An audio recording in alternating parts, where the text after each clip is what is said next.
പത്തനംതിട്ടയിൽ കാട്ടാനയുടെ ആക്രമണത്തിൽ ഒരു ജീവൻ കൂടി നഷ്ടപ്പെട്ടിരിക്കുകയാണ്. പുളിയൻ കുന്നമലയിൽ ബിജു ആണ് കൊല്ലപ്പെട്ടത്.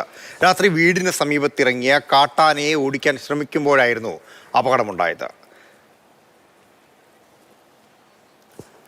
CK അഭിലാൽ നമ്മോടൊപ്പം ചേരുന്നുണ്ട്.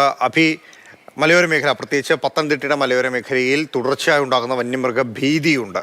കടുവ, പുലി, കരടി, കാട്ടാന ആക്രമം, ഒരു ജീവൻ കൂടി പൊലിയുകയാണ്. എന്താണ് ഇതിന്റെ കൂടുതൽ വിശദാംശങ്ങൾ?